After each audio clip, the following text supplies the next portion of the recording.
Naquilo que o Senhor tem falado conosco. Se você estiver ainda ofertando, enfim, fica à vontade, continue aí com sua transferência, o que você estiver fazendo. Mas vamos dar andamento aqui naquilo que o Senhor tem ministrado nesse dia de hoje para nós. Semana passada, nós tivemos aqui o nosso Café com Pastores, foi maravilhoso, foi um tempo muito especial. E no Café com Pastores nós falamos acerca do Evangelho de Jesus Cristo. E nós sempre dizemos aqui que o Evangelho de Jesus Cristo é uma mensagem simples. O que significa isso? Significa que você não precisa ser um grande erudito, um grande estudioso, né? Não é uma mensagem oculta para as pessoas, para que as pessoas possam entender, compreender e se entregar ao Evangelho de Jesus Cristo. Então o Evangelho de Jesus Cristo ele é simples, mas ao mesmo tempo ele é profundo nos seus aspectos. Existem camadas e camadas que nós podemos aprofundar o Evangelho acerca das nossas próprias vidas, porque o grande desafio do Evangelho não é entender, mas é obedecer. Esse é o grande desafio do Evangelho, que nós vamos ser desafiados todos os dias da nossa vida. Obedecer ao Evangelho de Jesus Cristo. Entender é simples, eu digo para você, mas a gente pode compreender novos aspectos do Evangelho e como que ele pode, de alguma forma, trazer para nós uma maior consciência de como nós temos vivido e de como nós temos conduzido a nossa vida, se a caminho daquilo que é o caminho de Cristo ou se distante daquilo que é o caminho de Cristo. Se estamos conduzindo em direção a Cristo ou para longe de Cristo. Então o Evangelho vai falar principalmente sobre isso. E hoje eu quero trazer aqui o que eu considero para mim que é uma das histórias que Jesus traz para nós uma compreensão apropriada acerca do Evangelho dele. Uma parábola que ele mesmo conta. Quem aqui conhece a parábola do filho pródigo? Muita gente, né? Ela não está na Bíblia, tá? Brincadeira, porque na Bíblia não é a parábola do filho pródigo. É a parábola do pai que tinha 2 filhos. Então, às vezes, até, ficou tão conhecida como a parábola do filho pródigo por causa da nossa compreensão religiosa, que olha apenas para o filho que vai, né, e gasta todos os bens, e parece que esse é o grande problema da parábola. Mas nós vamos entender que esse é um aspecto da parábola, mas não toda a parábola. Inclusive, talvez não é um aspecto mais importante, nós vamos compreender um pouco mais sobre isso. Então, às vezes, esse nosso olhar, né, como religiosos, até nos denuncia. A forma como nós conhecemos as histórias, às vezes denuncia muito o nosso moralismo, o nosso olhar para as pessoas que estão vivendo as suas vidas de forma dissoluta. Então, esse é um ponto que eu quero trazer para vocês, porque se você for começar a olhar as parábolas pelos seus aspectos menores, pelos detalhes das parábolas, você não vai entender. Quando você pega uma história, você olha a história como um todo para entender. Não tem como você pegar o micro e entender o macro. Primeiro você tem que entender o macro e depois você vai olhar para as minúcias e compreender como aquilo fala ao seu coração. Então, sempre quando ler as histórias, parábolas, o que você for ler, sempre pense o olhar do todo. Depois você vai olhando as minúcias e compreendendo os detalhes, né? Então, esse é um ponto sempre que você for ler a Bíblia e qualquer livro, inclusive, né? Você precisa olhar o todo para depois ir olhando as pequenas partes, tá bom? Então, nós vamos abrir aí a nossa Bíblia. Vamos começar no início do capítulo 15, Lucas 15. Nós vamos começar e vamos ler primeiro os versos 1 e 2 e depois a gente vai para a parábola em si.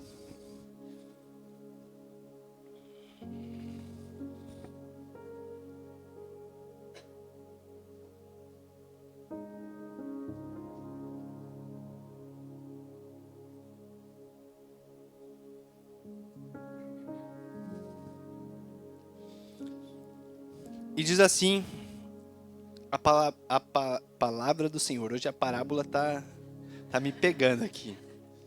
Jesus amado. Em Lucas 15, verso 1, diz assim: cobradores de impostos e outros pecadores vinham ouvir Jesus ensinar. Os fariseus e mestres da lei o criticavam, dizendo: ele se reúne com pecadores e até come com eles. Então Jesus lhe contou essa parábola. Até aqui. Então aqui, entendendo primeiro o contexto de que essa parábola está em Lucas 15, Jesus está ali e estão reunidos ali os pecadores, né? Aqueles que as pessoas olham na sociedade e falam: nossa, aqueles piores pecadores. Os cobradores de impostos eram considerados ainda piores que os pecadores, porque eles eram considerados traidores do povo de Israel, porque estavam cobrando impostos a favor de Roma. Então eles eram ainda piores que os pecadores, por isso eles é denotado aqui especificamente, né? Os cobradores de impostos, porque era uma classe pior ainda, principalmente ali para os judeus. E estavam também os fariseus e o mestre da lei. Então a gente vê que, assentado próximo de Jesus, ouvindo aquilo que Jesus estava ministrando e falando, tinham dois tipos de pessoas. O primeiro tipo de pessoa é aquela que quer viver a sua vida independente da opinião dos outros. Independente, ou seja, até da opinião de Deus. Pessoas que querem viver a sua vida a partir das suas próprias regras, dos seus próprios princípios, dos seus próprios caminhos. E diz: eu sou livre para viver da minha forma. Eu vou seguir o meu coração e aquilo que ele está dizendo. Eu vou seguir os meus sentimentos, os meus desejos, as minhas vontades. Se eu sinto, é de Deus e eu vou. Então esse é o primeiro tipo de pessoa, que normalmente a gente vai denotar como os pecadores, as pessoas, principalmente na Bíblia, porque é pessoas totalmente entregues ao pecado, independente da vontade de Deus. Por isso são conhecidos, ou denotados muitas vezes dessa forma. E esse é o tipo de pessoa que não importa com a opinião dos outros. Não importa com o que vão pensar dela. Não importa com o que Deus vai pensar. O que importa é que se me faz bem, eu quero. São pessoas que vivem movidas pelo seu próprio coração. Esse é o primeiro tipo de pessoa que está ali ouvindo Jesus. E o segundo tipo de pessoas são os mestres da lei e os fariseus. Esses são aqueles extremamente moralistas. São pessoas que estão ali buscando. Os fariseus, eles jejuavam 2 vezes por semana. Normalmente terça e sexta era dia do jejum. Então eles eram muitos religiosos. Buscavam a Deus. Faziam, né? Jesus disse que eles faziam orações nas praças para serem vistos. Ou seja, aqueles que estavam fazendo tudo para mostrar para os outros o quanto eles eram religiosos. Parecia que eles queriam agradar a Deus. Mas no fim, eram religiosos buscando mostrar para as pessoas o quão bom eles eram. O quão religiosos eles eram. E o quanto os outros eram piores que ele. O quanto ele era melhor que as outras pessoas. Então os religiosos, esses que buscam ao Senhor, não por causa do Senhor, mas porque querem mostrar para os outros o quão bom eles são. Então um estava querendo mostrar o quão bom eles são, vivendo a vida independente de Deus. Outros mostrando o quão bom eles eram a partir da religião. E esses são os dois grupos de pessoas que estavam ouvindo Jesus. E aí ele vai contar 3 parábolas. Nós vamos ouvir a terceira. Então vamos lá para o verso 11, no mesmo capítulo.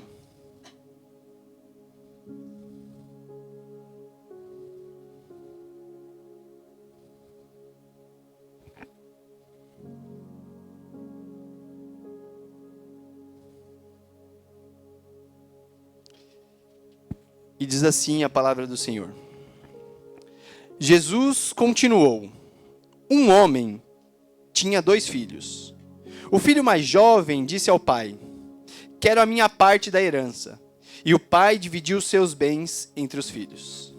Alguns dias depois, o filho mais jovem arrumou suas coisas e se mudou para uma terra distante, onde desperdiçou tudo o que tinha por viver de forma desregrada. Quando seu dinheiro acabou, uma grande fome se espalhou pela terra e ele começou a passar necessidade. Convenceu um fazendeiro da região a empregá-lo. E este homem mandou que fosse aos seus campos para cuidar dos porcos.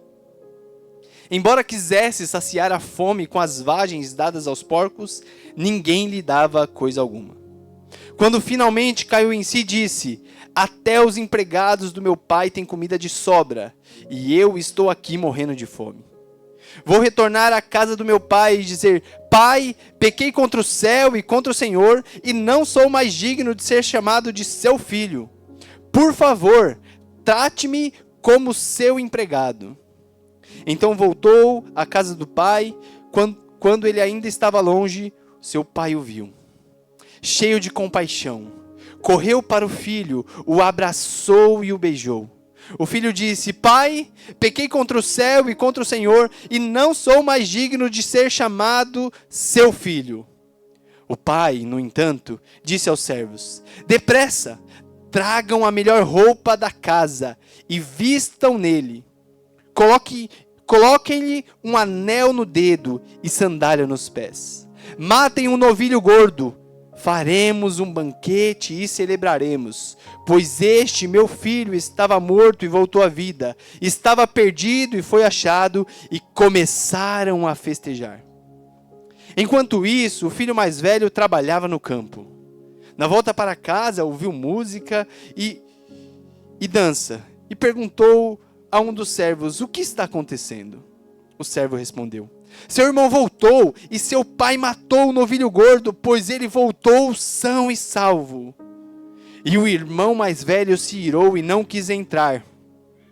O pai saiu e insistiu com o filho, mas ele respondeu: todos esses anos tenho tratado como um escravo para o Senhor, e nunca me recusei a obedecer às suas ordens. E o Senhor nunca me deu nem mesmo um cabrito para eu festejar com meus amigos. Mas quando esse filho volta, depois de desperdiçar o seu dinheiro com prostitutas, o Senhor comemora matando um novilho? O pai lhe respondeu: meu filho, você está sempre comigo, e tudo que eu tenho é seu. Mas tinham de comemorar esse dia feliz, pois seu irmão estava morto e voltou à vida, estava perdido e foi achado. Até aqui. Então essa é a parábola do pai que tinha 2 filhos. E acaba assim de repente, sem a segunda resposta do filho mais velho. E para mim, essa parábola resume muito do que é o Evangelho. Porque a realidade humana, como eu disse, o ser humano, carnal, ele busca normalmente 2 caminhos para a salvação. Um é, como eu disse, da imoralidade. Aquele que quer salvar experimentando o melhor dessa vida, independente de qualquer coisa, independente das consequências, independente do que as minhas atitudes vai gerar na vida de outras pessoas, independente das consequências que o meu pecado vai ter para mim mesmo e para os outros. Não importa, não importa. São pessoas que estão em busca do prazer a qualquer custo, o que muitos vão chamar de hedonistas. Então essa pessoa, ela está buscando uma salvação pessoal para si, por meio dos melhores prazeres que ela poder experimentar dessa vida. Ou seja, para ela tudo que importa é essa vida. Tudo que importa é o que está aqui. Tudo que importa é o hoje. Não importa o amanhã. Não importa como será o futuro da minha vida. Não importa como será quando eu estiver mais velho. Não importa. O que importa é que eu quero viver aqui hoje. Eu não posso perder as oportunidades. São pessoas que não querem perder as oportunidades de sensações, de prazeres. E aí essa pessoa vai buscar prazeres em muitos lugares. Sejam sexuais, sejam entorpecentes, sejam, enfim. A sua imaginação é bem fértil para isso. Você sabe, tanto quanto eu, ou como pessoas assim vivem, independente. Talvez você, assim como eu, já viveu assim. Então essa pessoa, ela está buscando em salvar a própria vida, por meio de uma busca incessante por experiências. Por viver experiências na vida. E se as dificuldades acontecem, ela foge das dificuldades. Porque o que ela quer é viver uma vida boa. Já o outro caminho é o caminho da religiosidade. É o caminho da moralidade. Aquele que quer ser justo, reto, perante as pessoas. Quer ser reconhecido pelas pessoas como alguém certinho, correto, moralista. E normalmente ele olha para as pessoas com um olhar de julgamento, sempre se achando melhor do que os outros. Porque ele obedece, ele paga o preço. Você já deve ter ouvido essas palavras. Então ele está buscando também salvar a si mesmo por meio das suas próprias ações.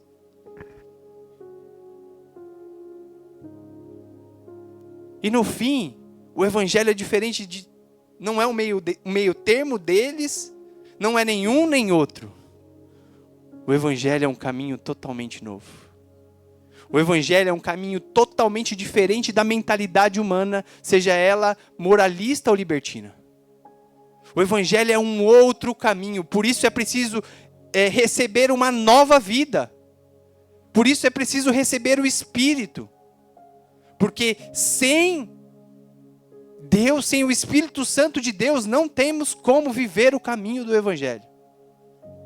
Porque o evangelho vai falar acerca daquilo que Deus fez por nós. Nós agora não nos sustentamos por meio das nossas ações, sejam elas boas, sejam elas más. Jesus não separa as pessoas entre boazinhas e más. Jesus não faz isso.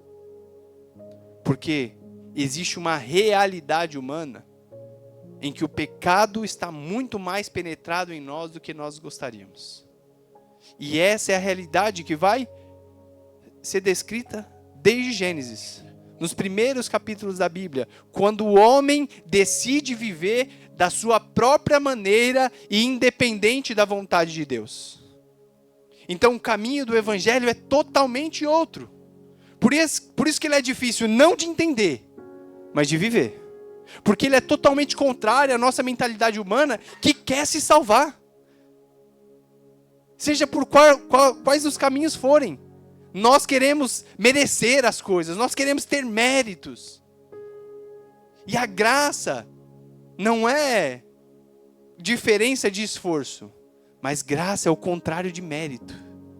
Ou seja, nós não vivemos mais pelos nossos próprios méritos. Agora nós vivemos a partir pelos méritos de Cristo na cruz do Calvário, que se entregou por nós.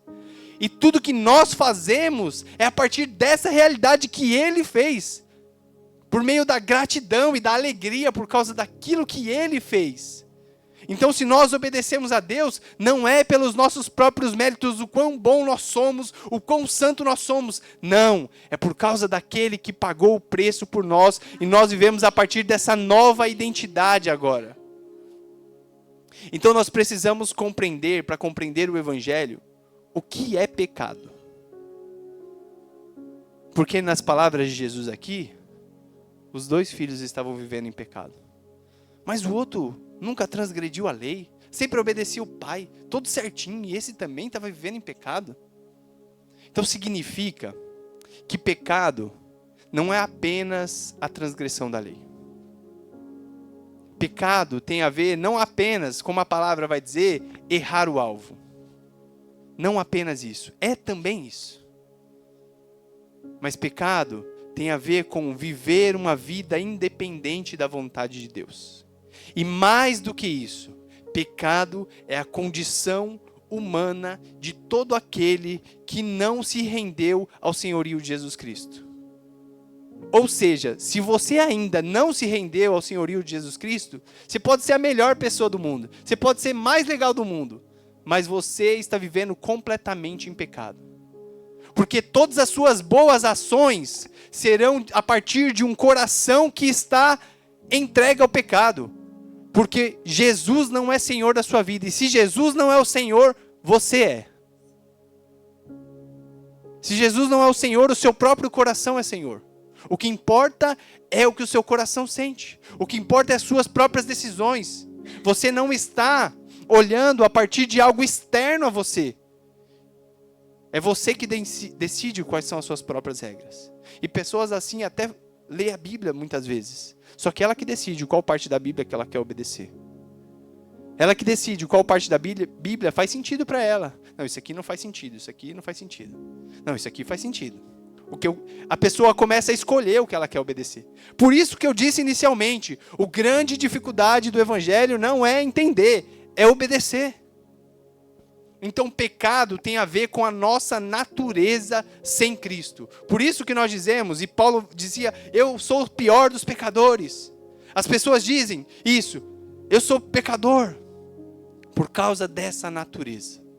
Por causa daquilo que está enraizado em nós. Porque até as nossas boas ações, muitas vezes, são manchadas pelo pecado.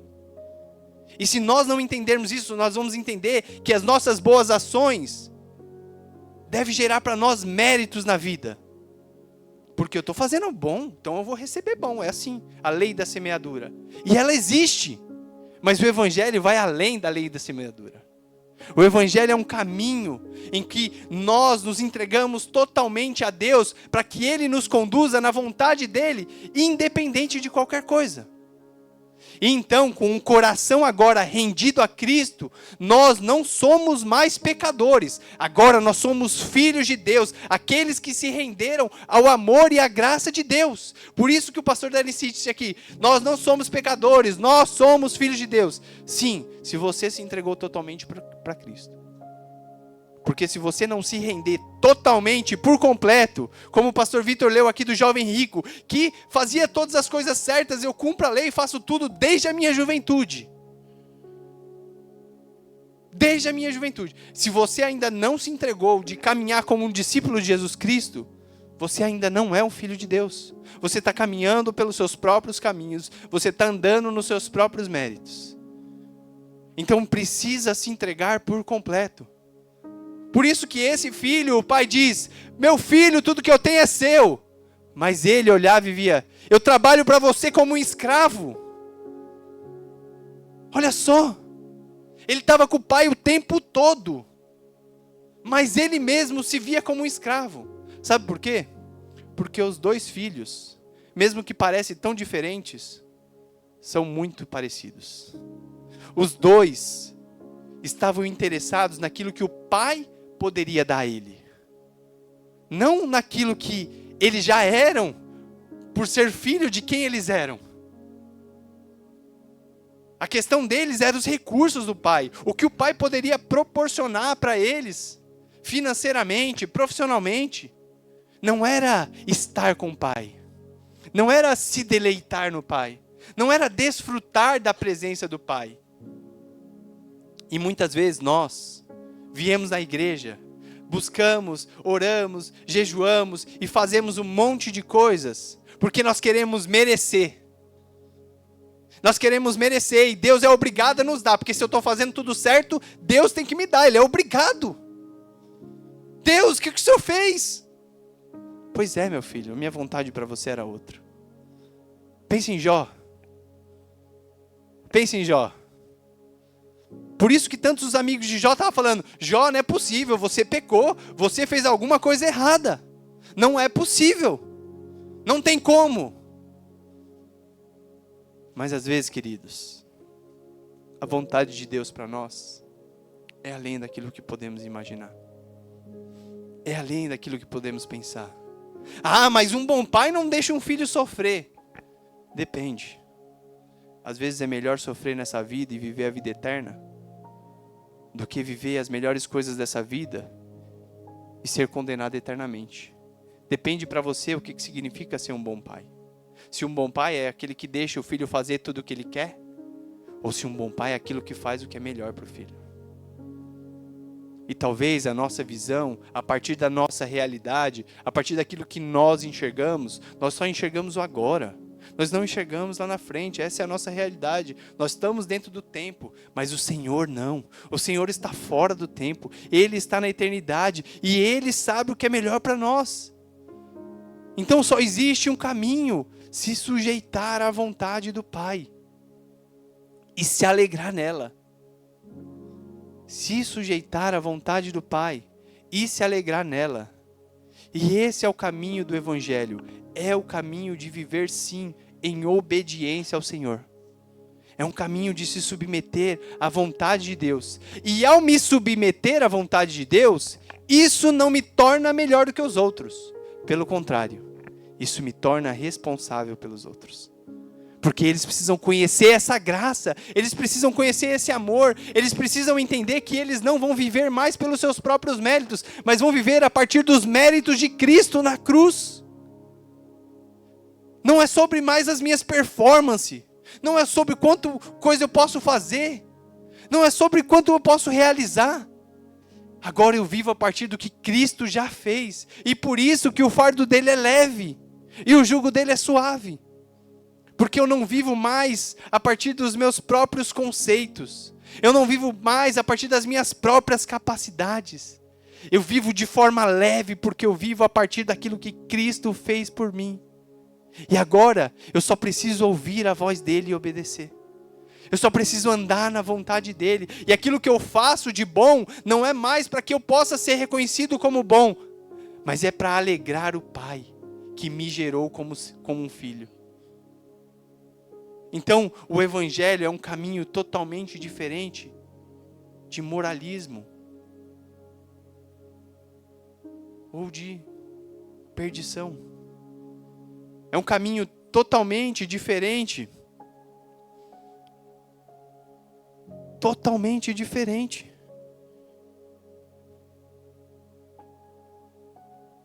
Totalmente diferente de conservadorismo e progressismo. Por isso que não dá para abraçarmos teorias políticas ou ideologias humanas. Não dá, o Evangelho, nós já temos o Evangelho, nós já temos um Senhor.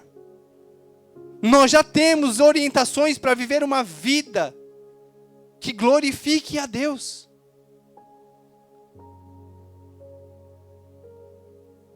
O Evangelho não é o meio termo. O Evangelho é um outro caminho. E só vai ser possível viver isso se nascermos de novo. Não tem como. Se continuarmos com a nossa mentalidade humana, nós não vamos conseguir viver o Evangelho.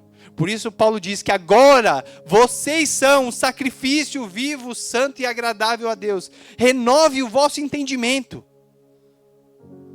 Porque nós vamos precisar de renovação de entendimento dia após dia.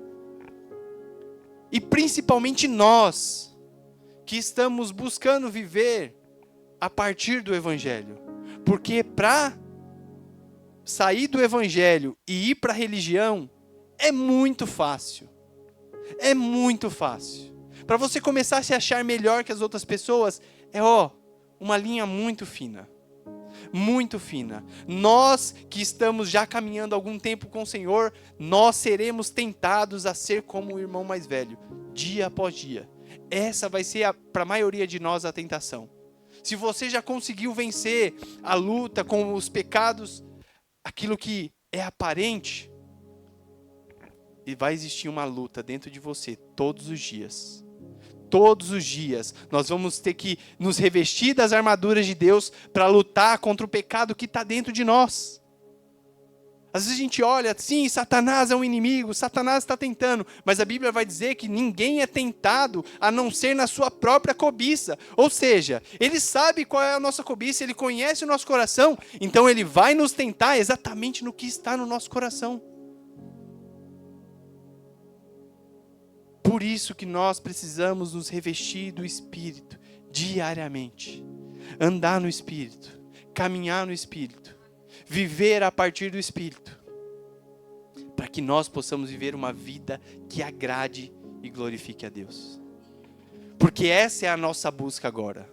A nossa busca agora não é ter o nosso nome reconhecido, não é construir grandes feitos. O nosso nome é que o nosso objetivo é que o nome de Jesus seja conhecido e ele seja adorado e reconhecido como Senhor da vida de cada um daqueles que nos encontrar. Esse é o caminho do Evangelho. E como eu disse, ele é simples, mas é difícil obedecer. É difícil? Se eu falar para você que é fácil, eu estaria mentindo. Porque quando nós recebemos uma nova vida, nós vamos ver que nessa parábola tem um terceiro filho.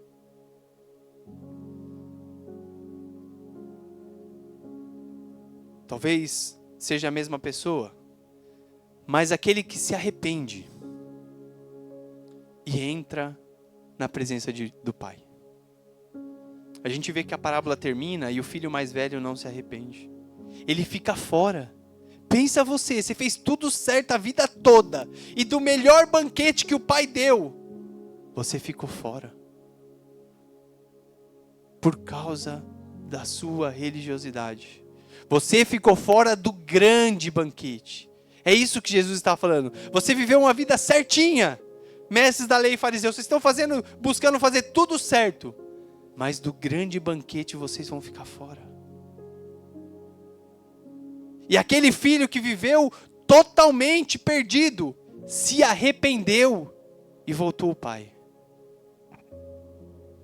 Por isso que Jesus diz que ele não veio para aqueles que eram sãos, mas ele veio para os pecadores, para aqueles que estavam doentes. E no fim, todos estavam doentes. Só que você precisa reconhecer que você está doente sem Cristo. Você precisa reconhecer que a sua vida não vai caminhar conforme a vontade de Deus sem Cristo. Se você não reconhecer isso, você não vai viver o que Deus tem para você. Você vai viver a partir dos seus próprios princípios e conceitos. Então, o que nós precisamos é reconhecer o pecado que está ainda dentro de nós, lutando dia após dia contra ele. O que nós precisamos é olhar e enxergar que mesmo nós que nascemos de novo, mesmo eu aqui como pastor pregando para vocês, preciso reconhecer que dia após dia o pecado está no meu coração me tentando, para que eu possa andar não conforme a vontade de Deus, mas contrário à vontade de Deus. E posso dizer, não tem nada a ver. Tá tudo bem. A graça do Senhor, não. Todos os dias eu preciso, Senhor, é mais um dia de batalha. Me ajude a glorificar o Senhor em tudo que eu fizer. Não deixe que o pecado me segue, mas que o seu Espírito abra os meus olhos para que eu possa te ver. Para que eu possa reconhecer a sua majestade, o seu senhorio e me submeter como um filho que quer agradar o Pai em tudo o que faz. E aí existe o verdadeiro irmão mais velho.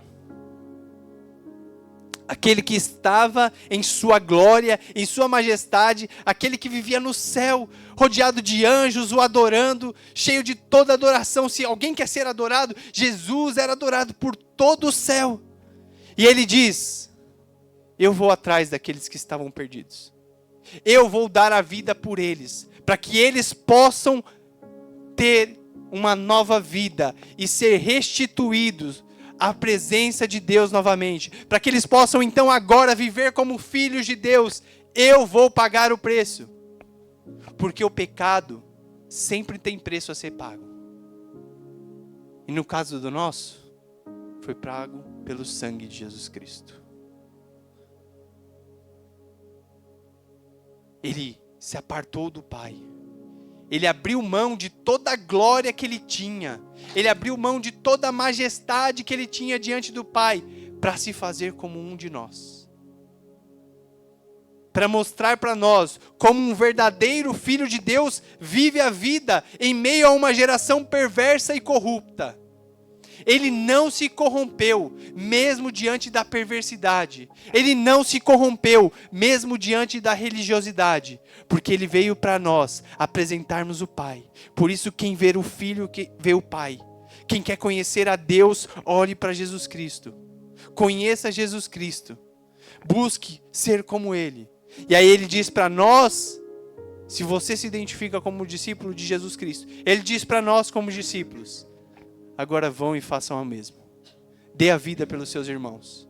Se você estiver na posição de irmão mais velho, vá você buscar o irmão mais novo. Divide toda a herança novamente com ele. Paga o preço. Você vai ficar mais pobre por causa disso. Vai. Você vai ter menos recursos por causa disso. Vai. Mas há mais festa no céu quando o pecador se arrepende. Há mais festa no céu como um pecador se arrepende. Então não importa se você vai ter que dividir novamente a herança. Sabe por quê? A herança do Pai não tem fim. Não tem fim. Os recursos do Pai não têm fim. Talvez a gente olhe para nós e fale, o que eu tenho é insuficiente. Mas deixa eu te falar, se você andar na vontade de Deus, não vai faltar o suficiente para você cumprir o propósito de Deus. Não vai faltar o suficiente para você cumprir o propósito de Deus. Se você andar na vontade de Deus. Por isso Jesus diz, não se preocupe com o que comer, com o que beber, com o que vestir. Quem se preocupa com essas coisas são os pagãos. Os filhos, o Pai os sustenta. Então nós, como discípulos de Jesus Cristo, somos convidados a ir e dar a vida pelos nossos irmãos. Assim como Ele se entregou por nós. E esse é o caminho do Evangelho. E por isso ele é desafiador. Porque você vai ter que abrir mão muitas vezes do seu conforto. Você vai ter que abrir mão de coisas que são suas, são legítimas. Você trabalhou, se dedicou em favor dos seus irmãos. Porque o nosso propósito aqui na vida não é mais ter um nome grande, não é mais acumular riquezas, mas é alcançar os corações perdidos, aqueles que estão sofrendo, morrendo e indo em direção ao inferno. Nós vamos lá para que eles possam ser resgatados e ir em direção ao Filho. E é para isso que cada um de nós que já entendeu que é um discípulo de Jesus Cristo é chamado. Todos nós que somos discípulos de Jesus Cristo, somos chamados a levar o amor de Cristo para as pessoas. Essa não é uma particularidade dos pastores, dos evangelistas, dos mestres, enfim, das pessoas que trabalham na igreja. Todos nós podemos compartilhar aquilo que já sabemos do Evangelho. Acerca de que Cristo pagou pelo nosso pecado na cruz. E agora nos deu uma nova vida. E nós podemos viver a partir de uma nova vida. A partir daquilo que Ele fez. E não do que nós fazemos.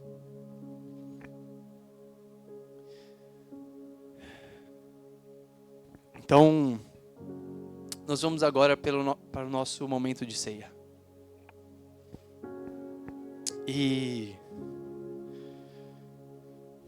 normalmente, a ceia ela é servida para aqueles que reconhecem Jesus Cristo como Senhor da sua vida. Aqueles que decidiram abrir mão dos seus próprios méritos. Aqueles que reconheceram que sem Cristo é impossível viver essa vida.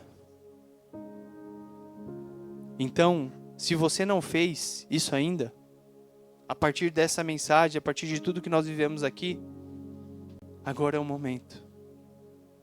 Agora é o momento de você se entregar para Deus verdadeiramente. Se você quer participar do banquete, Jesus vai dizer, para participar do banquete, você não pode nem ser o filho mais novo que vive a vida dissoluta, nem o filho mais velho que está vivendo a partir da religião. Mas para participar do banquete, você precisa ser o filho que se arrepende, que se entrega a Ele, que se rende ao amor de Cristo. Então, se você é esse filho que entende que sem Jesus, sem os méritos dele na cruz, não dá para viver essa vida, você está convidado ao banquete.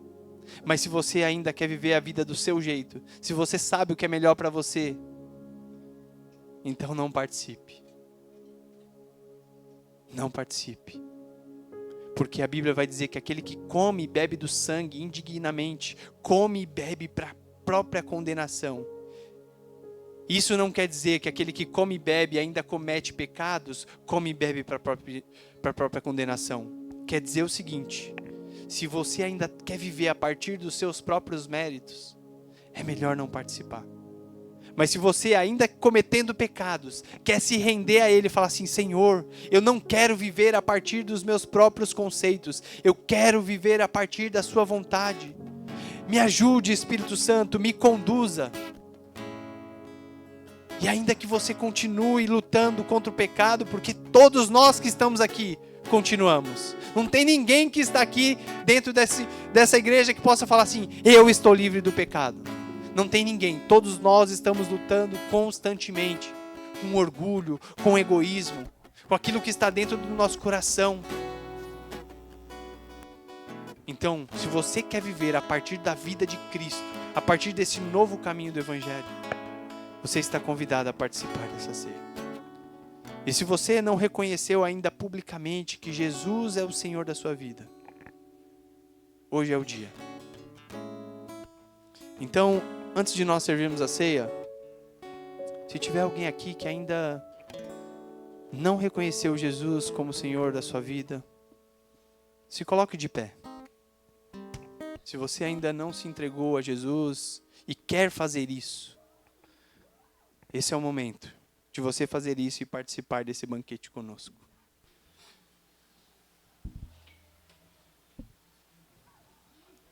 É isso. Pode servir a ceia. Pode servir e a gente vai orar.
ler aqui Coríntios 11, no verso 27 diz assim: assim quem come do pão ou bebe do cálice do Senhor indignamente é culpado de pecar contra o corpo e o sangue do Senhor.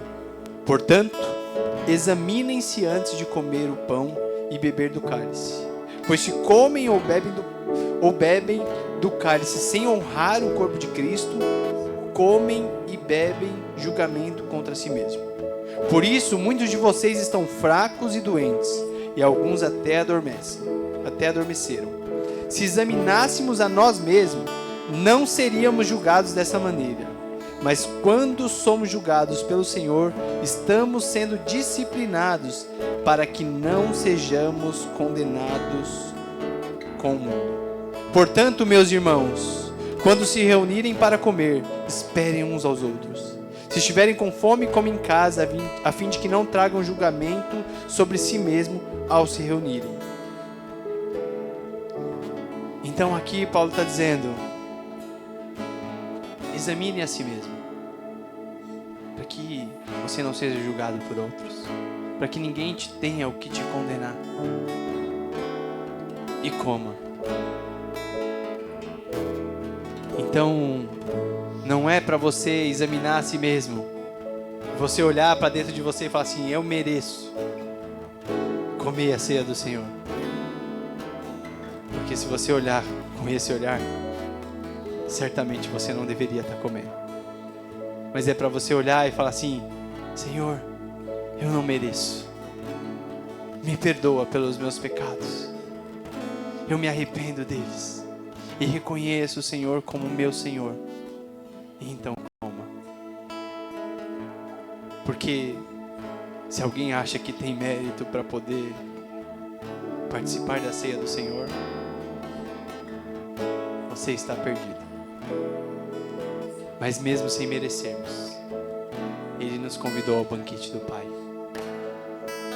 Então, na parábola que nós lemos, o Pai deu um grande banquete. Matou o novilho da engorda, enquanto o outro filho queria só um cabrito. O Pai deu o melhor para aqueles que se arrependem. Deus, Pai, deu o melhor para nós. Ele entregou o seu próprio Filho para aqueles que se arrependem, para que possamos participar então do grande banquete celestial. A partir disso, pega o seu pão. Senhor, nós abençoamos esses alimentos e para nós eles representam o corpo e sangue de Jesus Cristo. E nós, cada um de nós que vai participar desta ceia, Senhor, nós declaramos que o Senhor é Senhor das nossas vidas. Nós não vivemos mais a partir dos nossos próprios méritos, mas nós vivemos a partir daquilo que Cristo fez por nós na cruz, Deus. E as nossas expectativas não estão na nossa própria vida, mas de viver aquilo que o Senhor tem para nós. Seja o que for, Senhor, nós escolhemos viver a vida que o Senhor tem para nós. Por isso, nós participamos da ceia, declarando que nós somos partes do seu corpo, e aonde o cabeça, que é Cristo, direcionar, o seu corpo irá, Deus. Em nome de Jesus Cristo, Pai, obrigado por nos incluir à mesa do Pai e nos fazer parte da família de Deus, Pai. Obrigado, Senhor, pelo privilégio de fazer parte da sua família, Deus. Em nome de Jesus Cristo, amém. Come do corpo de Cristo.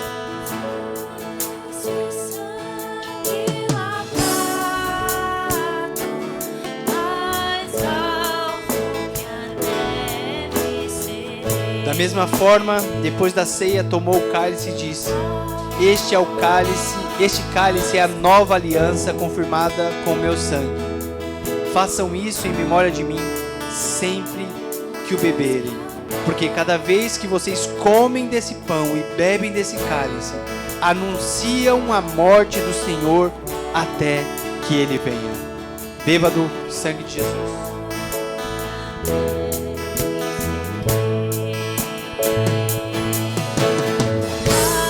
Tire um tempo para adorar o Senhor, para meditar, para orar, para discernir Quão privilegiado nós somos de fazer parte do banquete do Senhor.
Lavados pelo sangue de Cristo.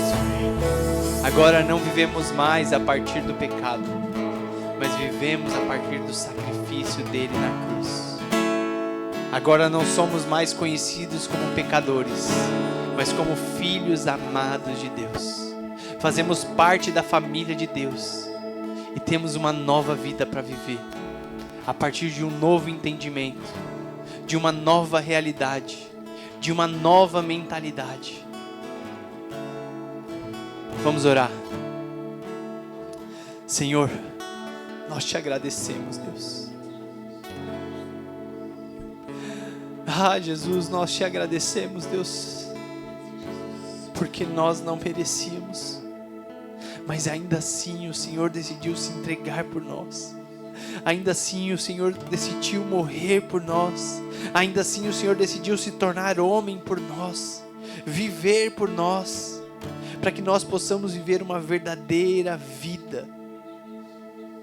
E mais do que isso, nós participamos aqui de uma representação do que será o banquete final com o Senhor, mas nós sabemos que ele é muito pequeno daquilo que nos espera, Senhor. Não deixe, Pai, que nenhum daqueles que estão aqui se percam, Deus. Não deixe, Pai, que nenhum de nós seja conduzido pelo nosso próprio coração ou pelos nossos próprios méritos, Deus. Mas nos conduza dia após dia no seu caminho, Deus. Mesmo que o caminho seja estreito, mesmo que a porta seja estreita, mesmo que hajam dificuldades ao longo do caminho, Senhor, nos conduza por meio do Teu Espírito Santo e não deixe que cada um de nós se perca, Deus. Em nome de Jesus é o que nós te pedimos, Jesus. Nós queremos andar no caminho proposto por Cristo, para desfrutar do Senhor agora já, do reino de Deus agora já, mas ainda mais na eternidade, Deus. Porque nem olhos ouviram, nem olhos viram, nem ouvidos ouviram aquilo que está preparado para nós. E é isso que nós queremos, Pai. Viver a partir da realidade do reino de Deus. Viver a partir da realidade do Evangelho de Jesus Cristo, Pai. Conduz o nosso coração a Ti, Jesus. Nós submetemos a nossa vontade ao Senhor, Deus. E que o Teu Espírito seja o nosso guia. Que a Tua palavra seja a nossa direção. E que como igreja de Jesus Cristo possamos andar na liberdade do Espírito, não na liberdade carnal, mas na liberdade do Espírito, que faz tudo para glorificar o Teu santo nome e o adorar, Deus. Obrigado, Senhor. Obrigado por esse tempo. Obrigado pela família Essência, por essa igreja, por essa comunidade.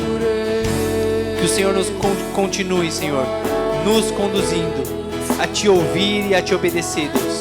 Que o Teu Espírito Santo nos dê coragem e intrepidez e ousadia para Te ouvir e Te obedecer e viver a partir da realidade do Reino de Deus. Leva-nos, Pai, para as nossas casas, leve, Senhor, para a nossa semana, para que possamos viver a partir do Evangelho todos os dias da nossa vida e possamos glorificar ao Senhor em tudo o que fizermos em nossas vidas, Deus. Em nome de Jesus, Pai, nós Te louvamos, nós Te glorificamos e celebramos, porque o Senhor é Senhor das nossas vidas, o Senhor é o nosso Deus, o Senhor é o nosso Senhor, e nós nos rendemos a Ti em gratidão e alegria, Senhor. Obrigado, Senhor. Obrigado por mais essa manhã. E obrigado por tudo que o Senhor fez e fará por nós, Deus. Em nome de Jesus, nós Te louvamos e Te agradecemos. Amém. Amém. Amém. Aleluia.